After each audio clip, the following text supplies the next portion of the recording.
For today's van life episode, nasa Claveria na tayo at magka-camping tayo sa isang beach boulevard. Matatawag bang camping kung hindi magluluto? Ikaw na naman yung nagluto Ang mga isdang lulutuin natin, fresh mula dito sa karagatan ng Claveria. Oh my God. Anong tawag bro sa isda na to? Ignorante.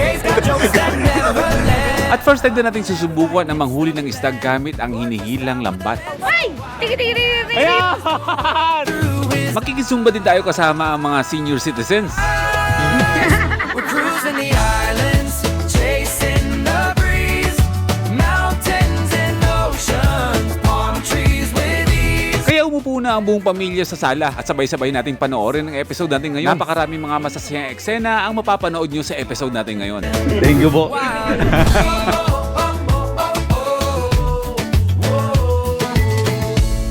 Ang kwento ng van life natin dito sa Claveria, Cagayan.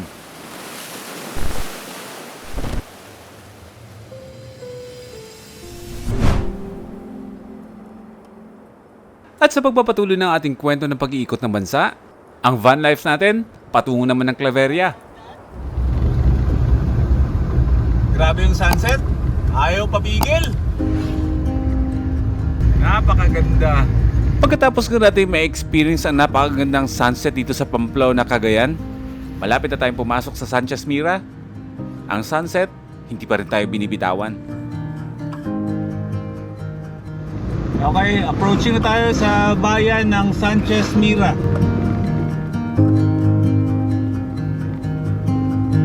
Pinaka.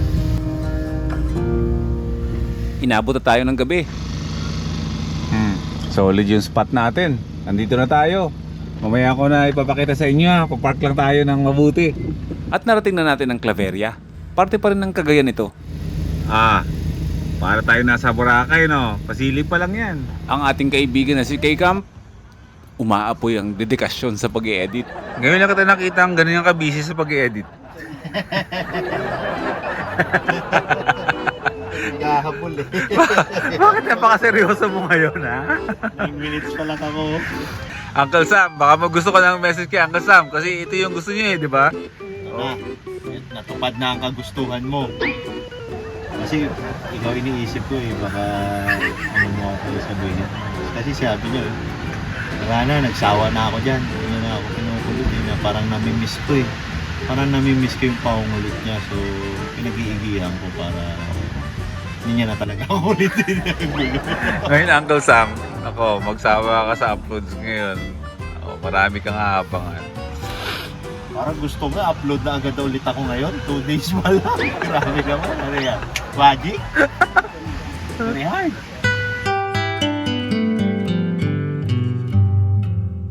Sige, mag-edit ka lang dyan bro at ikaw ang pag-uusapan muna namin ngayon. Si K-Camp. Nagkakilala kami niya sa First Timers Camp. Pumunta yan ng event nang hindi naman niya alam kung anong pupuntahan niya doon. Basta gusto lang niya mag-camping. Unang pagkakakilala ko sa kanya, wala siyang emosyon. Hindi mo mawari kung marunong ba siya malungkot o marunong ba siyang maging masaya. Basta palaging flat. Yun lagi ang pakiramdam ko sa kanya. Yung steady lang. And to make the long story short, madalas na kami nagkakasama. By the way, inaanak ko ang anak niya. So magkumpare kami. Okay, balik tayo sa kwento. Naging magkaibigan kami. At madalas na kami nagkakasama sa mga camping. Busy ako mag-edit noon habang sila ay nagre-relax. Tapos bigla siyang lumapit sa akin. At walang pasintabing na real talk ako habang nag-e-edit. Ang sabi niya, Kuis, ang hirap no? Ang hirap ng kalagayan mo no? Yung gusto mo yung mag-camping, pero nasa-sacrifice dahil trabaho yan. Yung imbis na nagre-relax ka, yung pakiramdam mo sa camping, nagtatrabaho ka. And to make the long story short again, ito na si K-Camp. Vlogger na. At ayun, nasa-sacrifice na rin ang kanyang chill time sa pagka-camping. Very hard. Dahil kung anong grind ko, grind na rin niya. Pag hindi pa kayo magkakilala, kakunti lang lumalabas ng mga words niya sa bibig niya. Pero pag close kayo, lumalabas yung pagiging komedyante. Pauwi na yun. Tanda mo, walang mochi, walang pagkakaibigan.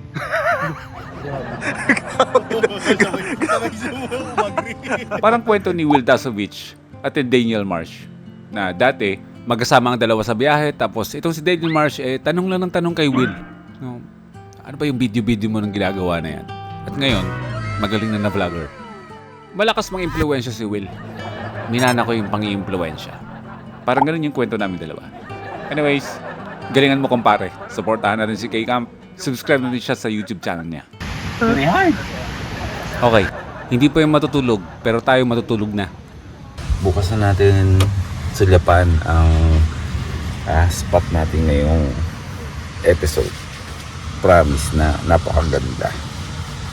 Pasilip ko lang sa inyo yung harapan natin na bukas gigising tayo na may napakagandang view dyan sa harapan. Pero papasilip ko muna sa inyo. Sana makita nyo.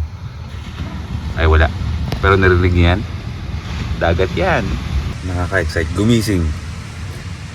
Bukas. Dahil kanina, nung papunta tayo dito, ay maganda ang sunrise. Ang sunset pala, bukas, aabangan natin ang sunrise naman. Napakaganda ng lugar na to. Napakaganda ng Cagayan, promise. O siya, basta bukas na lang. Ako'y matutulog na muna at nantok na rin. Sarap ng tunog. Good nighty.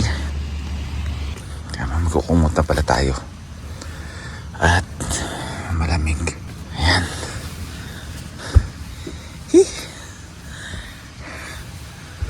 Siya. Good night.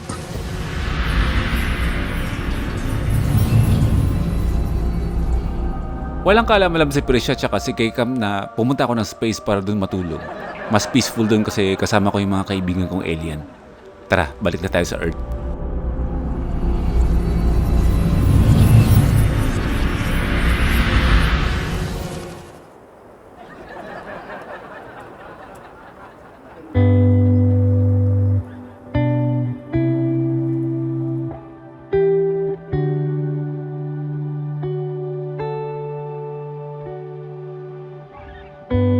Maaga pa lang, may mga grupo ng kabataan na naglalakad sa Pampang. Namumulot ng mga basura. Very good. Good morning. Good morning. Nasaan ba? Ano? Ito na yung mga gusto kong tropahan ngayon eh. Simula na nag-loop tayo, hindi na ako nakakapag-exercise. Kaya saktong-sakto lang na merong nagzuzumba dito. Tara, maki-join tayo.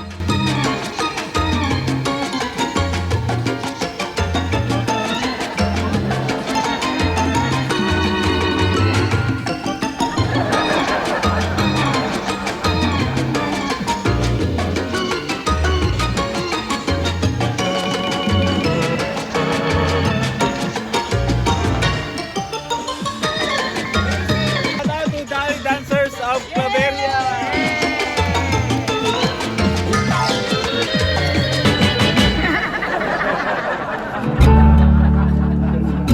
Isang grupo ng mga kababaihan na araw-araw nandito sa tapat ng boulevard para gawin ang ganitong klaseng activity, ang mag-zumba, na ang goal ay maging healthy sa pamamagitan ng natural na paraan.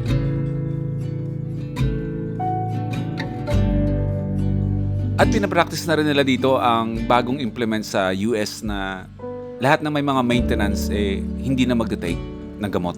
Lahat dadaan na sa natural na paraan ang pag-exercise.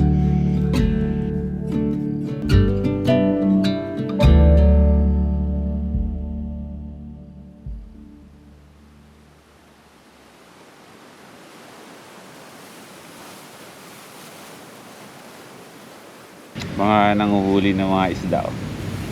Mamaya pag medyo malapit-lapit na, pupunta tayo dyan. Tutulong tayo manghila nung lambat. Puntahan natin yung mismong yung bangka. Siya yan ang taga-deploy ng ng lambat. Zoom natin para mas malapit tayo sa kanya. Kita natin yung kanyang face. Ayun. Ayan. Contract signing ulit. At ang mga bago nating kaibigan sa Tuguegarao City. At kasama namin ulit sila. Hello. Pupunta sila ng South Beach. Ano? Bumakat? At pagkalipas na mahigit isang oras, nagsimula na ang paghila ng lambat. Tara, punta tayo doon. Tara, turuan kita mangisda. Tara. Go. Palapit na yung yung lambat. Pero mahaba-haba, matagal-tagal pang hilahan yan. Ngayon, for the experience, hihila tayo. Tapos kapag may mga isda, kung ano mang isda ang meron dyan na pag-tripan namin, ay bibili natin yun sa kanila. Ayun na, paparting na yung maliit na lang yung sinasakop nung lambat. Tulong-tulong na ang lahat para maghila. Tutulong ako humila. Excited ako sa isda na mahuhuli nila. Tapos pipili tayo ng isda na trip natin. Tapos ihawin natin, may dalang ihawan si K-Camp eh. So makikihila, pero alam ko merong rhythm yan eh. Hindi yan pwedeng basta humila ka lang, dapat yung hila mo dyan sabay din sa hila ng lahat. Come on, go, Dre. Ay, pa-experience lang po. Sige, hawak ka doon. Pa-experience lang po. Hawak. Yan, tapat ng isda. Ano isda yan, tay? Galunggong? Galunggong? Oh, galunggong ba yan? Dami. Lalo na po sa dulo po yan, no? Dami.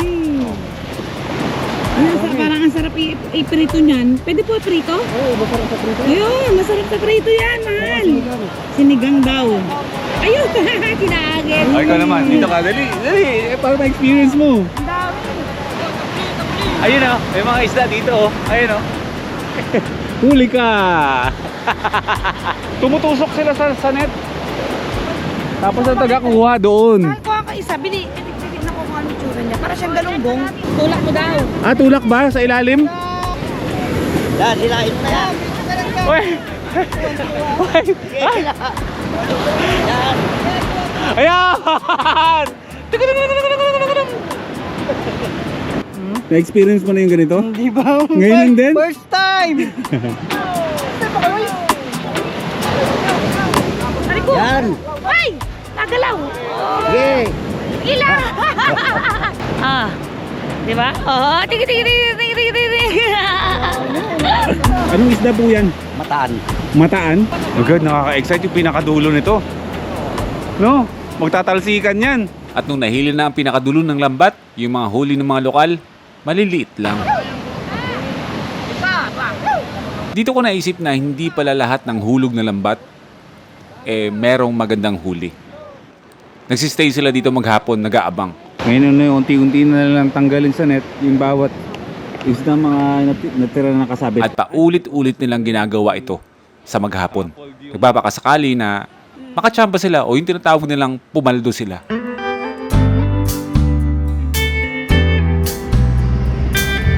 Let's go, bro! Let's go! Let's go! Okay, dinadaanan natin ngayon mga first timers yung mismong Claveria Boulevard.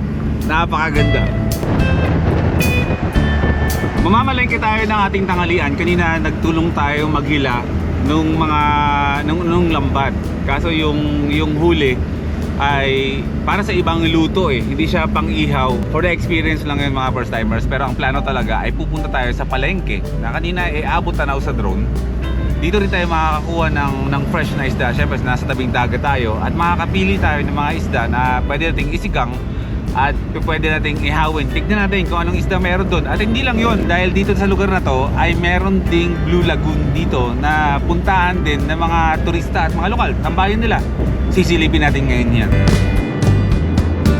So meron talaga sila ditong fish landing center. Kumbaga dito inaangkat na mga nagtinda ng mga isda kung saang mga bayan-bayan dito. Dito pala talaga nanggagaling. Dito sa malawak na cove na to, halos lahat yan dyan.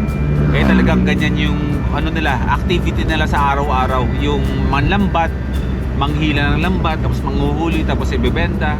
Actually kapag tumulong ka, bibigyan ka nila ng isda. Pero tayo mamamalengke tayo.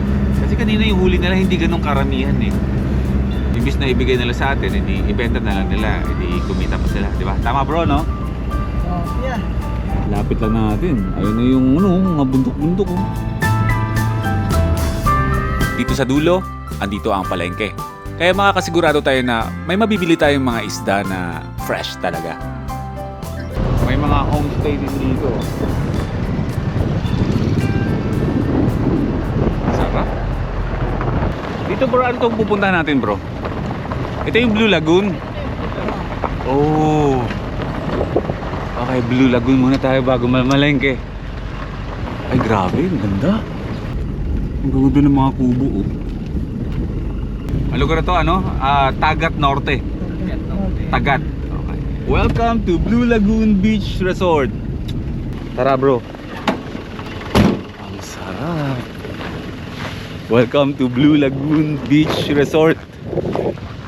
May Blue Lagoon na, beach resort pa, fish port pa. Lahat ng mga bangka dito na nakikita niyo mga first timers ay lahat yan ang pumapalaot para manghuli ng isda. Yung iba siguro dyan pamasada or bumabiyahe papunta sa mga kalapit isla. Hindi ko may imagine na mapupuntahan natin ng lugar na to. Kadalasang nagagawa natin, especially yung mga dati nating pag-iikot ng bansa, puro pass through tayo.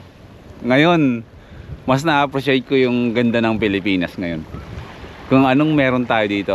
Aminado ako, syempre ako taga Luzon ako. Kumbaga yung interest ko ay hindi masyadong nasa Luzon, laging nasa Visayas and Mindanao. Pero ngayon, sa ginagawa natin, na bawat sulok pinapasok natin yung hanggang sa dulo o pinaka-edge ng lupa ng Luzon dito sa up north. Napakaganda pala ng Luzon. Solid.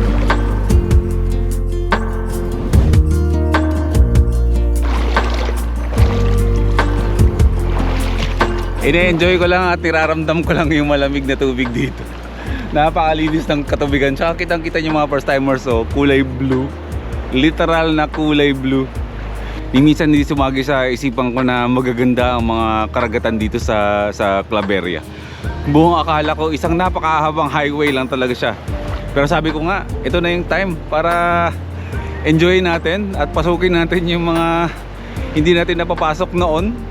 Kaliblib-libliban, kaduluduluhan, yun yung mga more na i-focus natin sa pag-iikot natin ng bansa natin.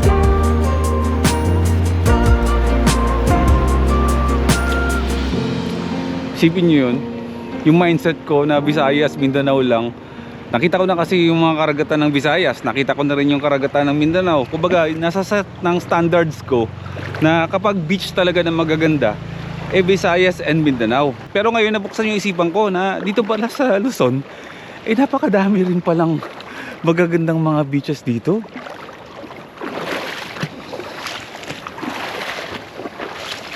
Ang saklap no, naging turista ako ng sarili kong island ba. Kaya sige, mamalengke na tayo. Mga bagong huling isda ang meron dito. At ngayon ay meron tayong budget na magkano ba ang budget namin sa food ngayon? Binigyan ako ng 1,000 eh. So siguro 500 lang. Tanghalian hanggang hapunan na yun. Hello sir. Ano nga po yung name niyo po? Ilocano Daily Vlog po. Ilocano Daily Vlog. Yes po. Isa lang si Ilocano Daily Vlog sa mga nakilala natin mga content creators dito sa Cagayan. Magkakakilala ko yung lahat. Ano po, kami po, parang may nagkakilala lang din namin po kami nung... Ang pinag-uusapan namin dito, maganda ang samahan ng mga vloggers dito. Sama-sama sila, nagkakaisa sila para sa promotion ng mga magagandang lugar ng Cagayan. Ng mga travel vloggers dito. Tapos nung nagkakilala na kami, gumawa na kami ng parang GC. Oo. Para yung mga content creator ng Cagayan, hindi na ulit mawawatak para Sama-sama na. Sama-sama. Opo. Napakaganda nun. Iisang layunin ang i-promote ang sariling atin. Parang ganyan ano? Opo, sir. All goods. Mamalingke tayo bro, no? Sige po, sir. Dito kasama pa rin natin, syempre suporta sa atin yan. Siya ang nagsisilbing talagang taga-turo eh. Si Ian talaga ang parang guide namin na ito, puntahan nyo. Diba? Laking tulong sa atin nun. Hindi na tayo nag-Google Maps at alam nila kung saan talaga yung magagandang lugar na pwede nating bisitahin dito sa Cagayan. Tayo mga huling isda yan? Mga huling isda bro? Meron namang mga homestays dito. Nakapagpahinga kayo ng maayos.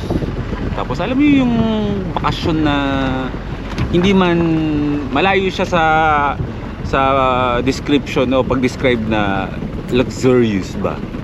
Siyempre, tayo, bibihira nyo lang makikita sa atin yan. Kasi mas gusto ko yung ganito, yung local vibe na klase ng pamamasyal, pagbabakasyon, pagbablog, pagta-travel. Much appreciated ko ang mga ganitong lugar. Very local. Pag nasa lugar akong ganito, maitim na ako. Pero kahit na mangitim ako lalo, ayos lang. Masaya ako sa ganitong lugar. Baka makabili tayo bro ng isda ng mga tropa ni Nemo. Kilala mo si Nemo? Okay. Ito yan mismo. Okay.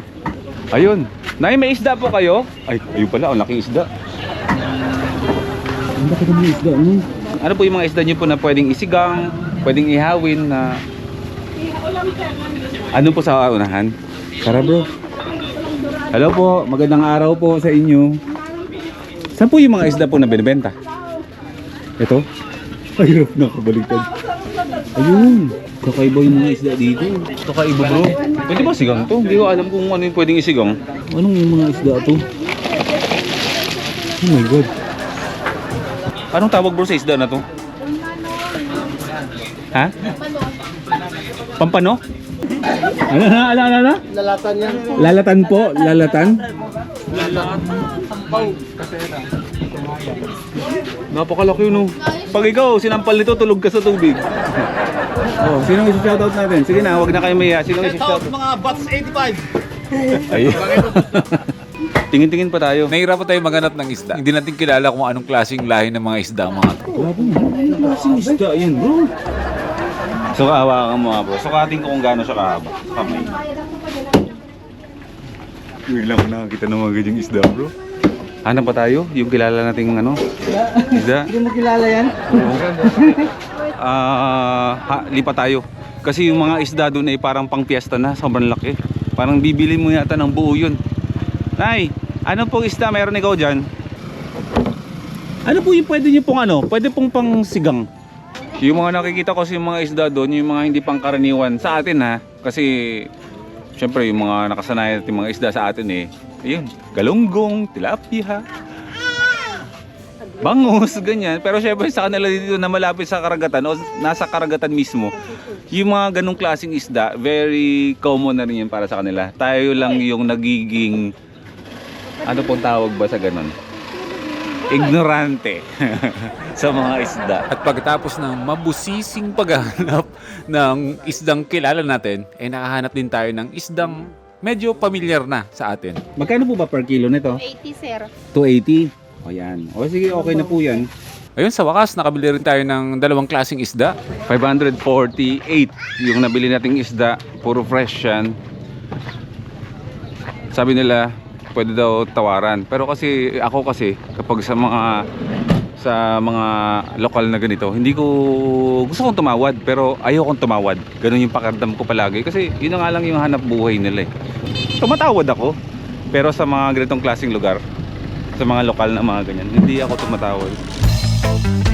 Balik na tayo sa spot natin at lulutuin pa natin ito. We're back. Ngayon, maraming salamat Ilocano Daily Vlogs sa pandesal mo sa amin.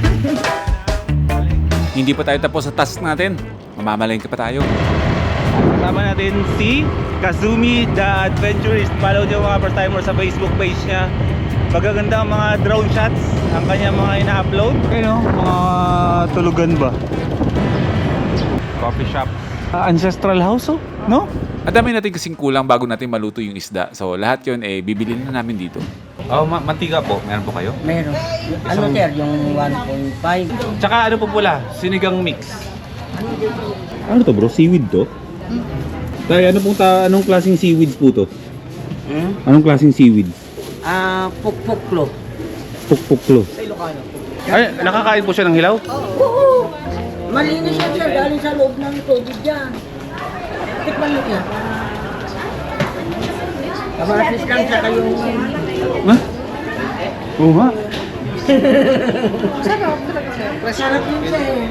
Lasang ano? Yan ang kasagutan kung bakit Boy First Time ang pangalan ko dito sa YouTube at hindi totoo kong pangalan. Nagbili tayo nito para matikman nila doon. Masarap eh. Isa pa. Thank you po. Ang sarap talaga. Parang siyang laman bro ng alimasag. Oo. Yung braso niya ba? Oo. Pag tinanggalin mo yung loob, ganun yung ano niya. Ganun yung lasa. Masarap talaga siya. Masarap siya. I know what the dream. Open up and let me in. 'Cause only love will take you to a better place. Yeah. Ay, huwag kayo sakwan. Ang ganda kasi ng mga kanyog dito eh. Titignan natin kung dadaan. Pero mukhang dadaan tayo ng South Beach. Maganda kasi talaga doon. See you soon. Bye-bye. Bye-bye. Ingat kayo. See you soon. Lamagpas pa eh. Napasarap eh. Okay, we're back. Napakaganda talaga ng spot natin. Napaka-perfect ba, no? Andyan na mga pinamili. Ayan, pritong isda. Yung seaweed bro. Pokpoklo. Tinikman ko. Sobrang sarap. Kaya naisipan ko na mag-take out. Mura lang. 300. Hindi, 50 pesos lang yun man. Bibigyan kita ng tip kung ano lasa. Ano? Isipin mo may alimasag kang hawak. Huwag mo isipin yung laman yung gitna. Alam mo yung mga galamay? Pag binali mo, pag hinila mo, yun yung lasa niyan. Yung laman ng galamay. Sige na, isang testing lang. Malinis yan. Mamaya na. Hindi, ngayon na. Para mas ma-convince kita. At baka ipagdamot mo na yun sa amin pag natikman mo. Malinamnam. Di ba? Ano to, parang seaweeds to? Parang may asin na rin yan. Oo, parang medyo may asin. Masarap talaga yan, sir. Solid. Tapos yung task naman natin ay ito, magprito. At no permanent address yung ating kalan kasi nga malakas ng hangin. Tago ako ng tago, mamaya niya magtatago na ako, baka mapunta na ako dun. Ang tagal maluto kasi lakas ng hangin eh. Marami pa naman akong iihaw, piprituhin. 3 points. Pa isa-isa lang bro. Para hindi lang hawin.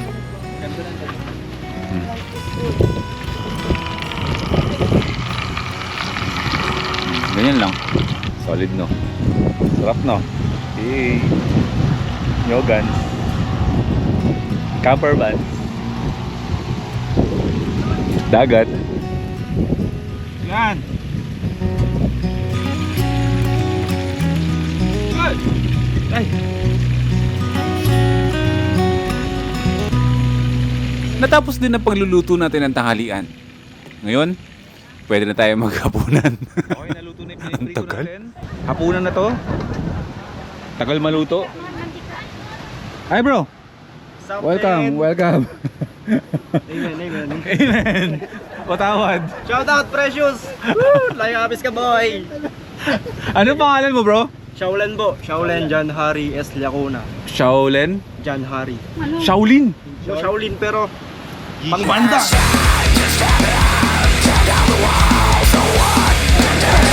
Banda! Banda ka ba? Banda ka ba? sir, banda po ako. Ano ka? Gitarista, drummer, bassista, vocalista o... Gitarista po. Ay, sakti, gitarista pala oh. Oo. Ano mga piyesa mo bro? Ako, April Boys. Mga ano po, sir, mga metal na ako, may konting rock. Ganun. Mukha ka naman talagang metal eh. Ikaw ba bro yung umiikot-ikot gano'n? Yes. Ayun. Hindi ako pwedeng gumano pag gumano diretso na yung tumba. Maraming na ako eh. Gitarista, same interest. Let's go! Oh, shoutout mo na yung ano mo, yung asawa mo. Asawa, hindi po asawa. Asawa? Ay, shoutout sa'yo, Precious man. Sayang. Tapos yung mga kabanda ko dyan, tol. Sipra-sipra lang kayo, tol. Sino yung Precious na binabanggit mo? Jowa ko po.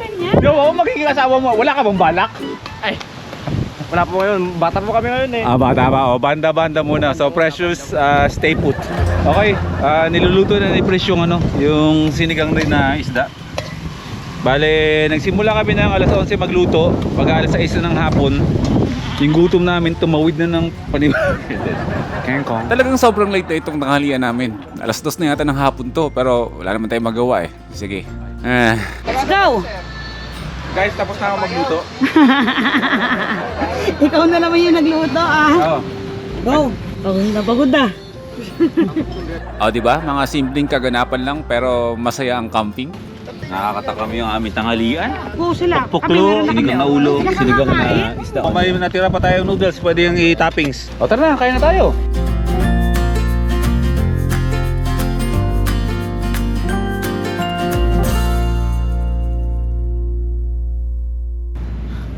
Alright. Time check. Alas 6 ng hapon at ang lahat ay nakatulog. Dalawang sasakyan na lang. Kasi ang ating kaibigan na si Bro Ian ay bumalik na muna sa ano to yun? Santa Teresita dahil meron siyang trabaho. Pero sa mga susunod na araw ay makakasama naman natin siya. Susunod daw siya. So, isa sa mga dahilan kung bakit tayo nagstay dito, hindi agad tayo umalis kinabukasan, is dahil na-miss natin ang paglubog ng araw dito.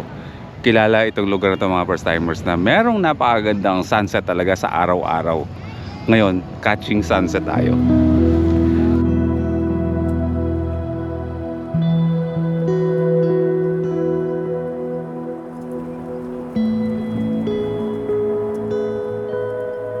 Habang ang boulevard ay unti-unti nang dumadami ang mga tao, unti-unti na nagsisidatingan ng mga carts, mga pagkain, nagsisimula na magbukas yung mga tindahan.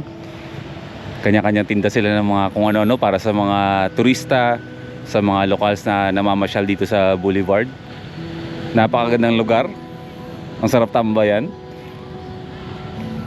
Pero pansin ko kagabi na paalas 8 pa lang kami ng gabi dumating dito, unti-unti na agad tumatahimik yung buong boulevard. So sabihin na natin meron lang 3 oras sa mga vendors at ang mga namamasyal dito na enjoy yung buong boulevard. Kasi pag sapit ng alas 8 ng gabi, tulad ng pagdating natin kagabi, ay napakatahimik na at konti na lang ang mga tao.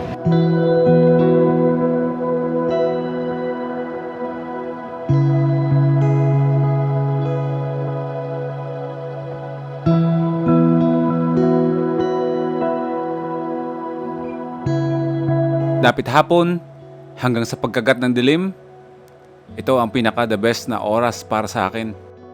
Nanamnamin ang lugar kung saan kami naroroon.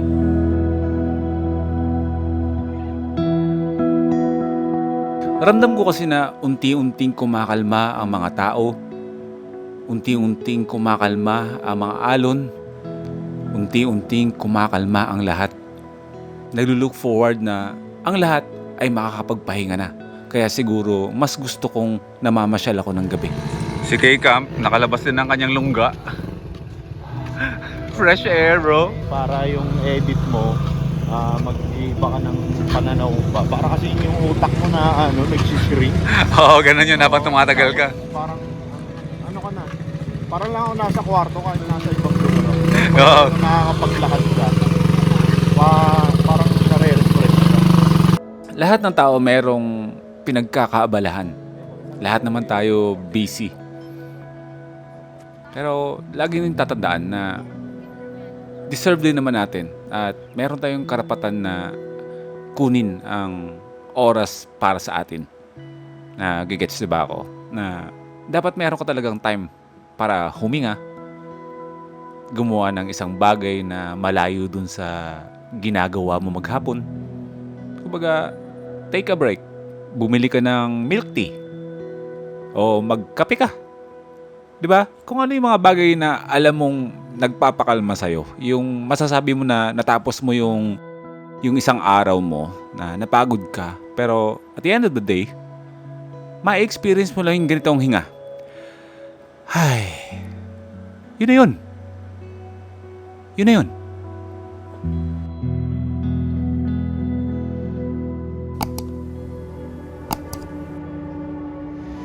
Tahimik na ang boulevard. Wala nang katao-tao. Tapos na rin naman ako mag-edit dito. Time to rest. Kasi bukas, aabante ulit tayo. Next episode ay tatawid tayo ng Patapat Bridge. Ito ang boundary ng Cagayan at ng Ilocos Norte, na kung saan madadaanan natin ng mahigit 100 wind turbines.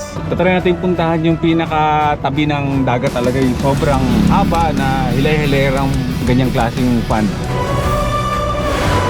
At papayagan kaya tayong mag-camping dito sa sand dunes ng Lawag? O sabahin ba tayo ng Narvacan mag-overnight? Camping na walang kasiguraduhan.